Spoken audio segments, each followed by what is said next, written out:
let's talk about this. And notice when the alarms stop.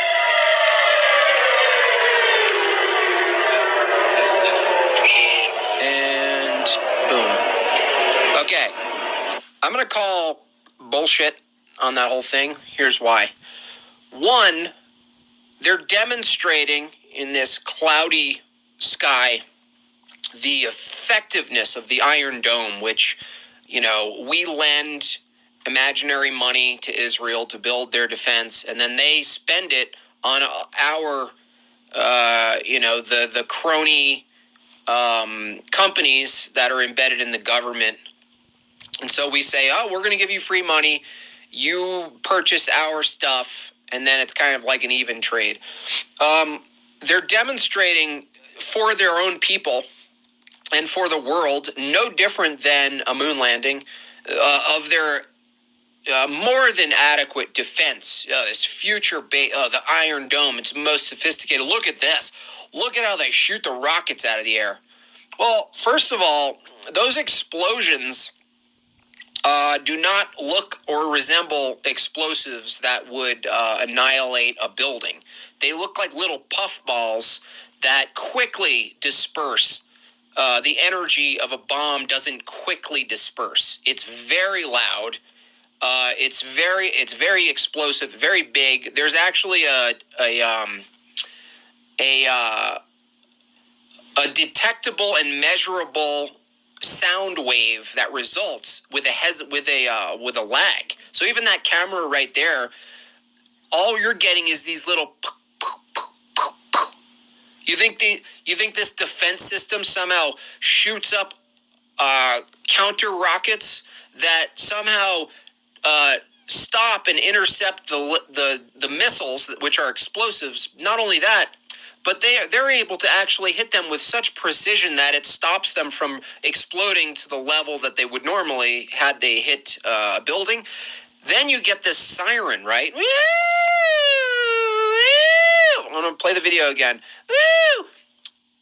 As it just turns out that when they finish their last rocket that's somehow seeking these other rockets that are staying up in the air in that small altitude, that low altitude, the rockets are just hanging out up there, right? They're hanging out and they're waiting to just drop down. And no, if you shoot a rocket, it goes up, it goes down, and it hits its target. It doesn't hang around like some fireflies or some mosquitoes above the target, waiting for this overpriced alleged defense missile system called the Iron Shield or whatever the hell it's called, Iron Dome, to shoot them down. Now look at it again. Okay, forget all the chaos you're watching, cloudiness. It's hard to view what's happening, where it's happening. The sound of a siren.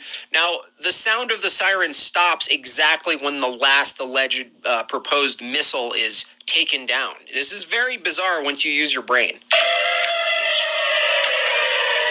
Okay, the missiles are just all up there. Okay? They're all coming in different directions. And those are the explosions. Tiny little explosions. Oh, fireworks. And then there's one more. Wait. Don't turn the siren off yet. There's one more over here. And poof. Oh, sirens over. This is bullshit. This is entertainment. We are in the blue beam. It doesn't need a projector. You don't need a projector. You don't need a hologram. They're demonstrating for their own people the necessity of this.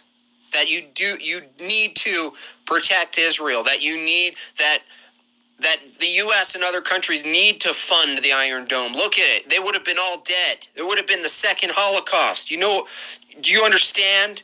This is why our tax dollars, it's not even tax dollars, it's literally imaginary money. This is why we need to fund it. And then for the people who live there, they're going, oh my gosh, I'm in fear. If it wasn't for the Iron Dome, can you imagine how many rockets would have just descended upon us?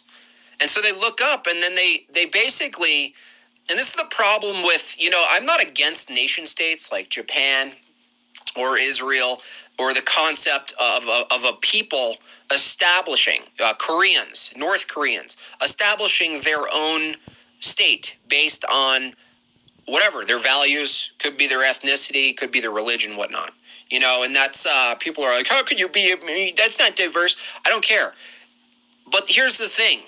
When you do develop that, whether it's North Korea, Israel, or Japan, what you end up doing is you create a naive trust for the government, your own government, because they are actually in your best interest insofar as protecting your national identity. So if all your pride and all of your efforts and all of your traditions and customs are sort of built around at least one brick of foundation that says we are a people, we are the Israelites, we are the North Koreans. What happens is you become vulnerable to the tactics and the propaganda methodology of your own government. And so fake bombs, fake tear gas, fake this, fake that, they do a demonstration, and what you end up doing is you get a moment of fear, and then you go, yes, they're stopping those terrible people from sending missiles. This doesn't mean that missiles aren't sent or couldn't be sent into these areas. It's the fact that you can do demonstrations, you can do shows, you can do live sky shows like this and get people on board, not just their own people, but the world on board, witnessing, good thing they had that sky dome, we better reinvest. And then they get to sell, this is marketing, they get to sell, this is a commercial for their capabilities. Other people see it. If they believe it, they go, we would love that. We would love that. Let's call Israel and the U.S. and see if we can, expand the licensing agreement with the Iron Dome. These are beautiful, beautiful work, you guys. Unbelievable. Without thinking, maybe it's complete nonsense. Maybe those are not bombs that could demolish a building, because they're exploding like tiny puff balls, like when you put those puff balls in the bath for your kids, the ones that like fizz. Those are not massive explosions happening. Those are puff balls, and there's no sound that's consistent with an explosion like that. There's also not missiles that don't go right to their targets. They just hover and wait for these other little bumblebee-looking missiles to counter them and find them in the air. It is total nonsense. It's insane. The level of deception that we see really does stem from NASA. It really does stem from the presupposition that things of space are possible. Therefore, could you imagine what's possible on Earth?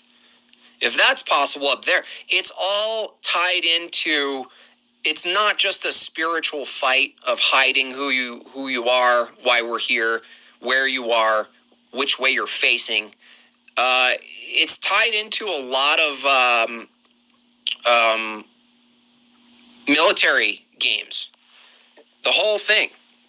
Because aliens, space stuff, not knowing, the mystery of space, the buffer, the agencies that act as the buffer of language between the common man and the heavens, the language developed, astrophysics, astronomy, cosmology, these pseudosciences that create a barrier between you and the heavens and what's known.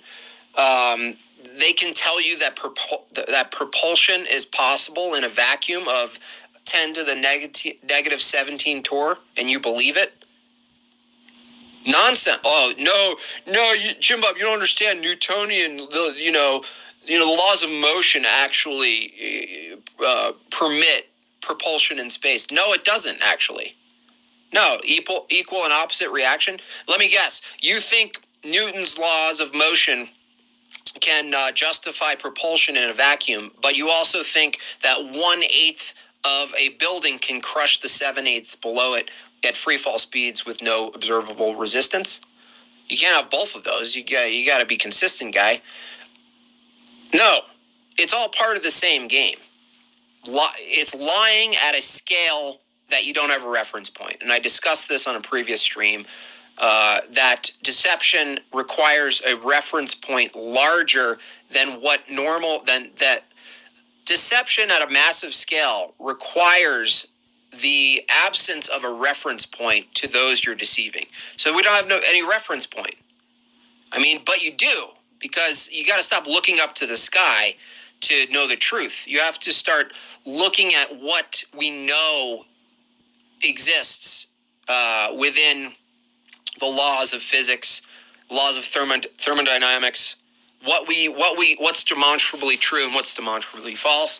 And as we know, there's a bunch of people celebrating a helicopter flying around Mars when there are multiple demonstrations that even a fan, in even a fraction of the vacuum or the lack of atmosphere allegedly on Mars, which they somehow know if it's it being 50 million miles away, by the way,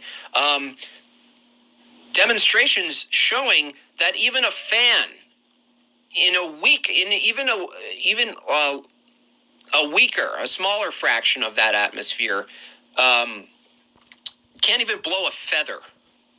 And I'm talking no movement at all with a fan blowing on a feather. But there's a helicopter. You see, the deception is part of the game. Everyone's like, well, why would they? No, you don't need to answer why. To see something as a lie, you don't need to know why someone lies. And you have to get this out of your head. This concept that, you have to figure out or provide me a reason why someone would lie about something in order to demonstrate that it's nonsense is a really silly, naive, dumb place to stand if you're advocating or pursuing truth. It's probably the worst argument. Well, why? I don't know why they would do that, so I'm not going to look into it. Look into it.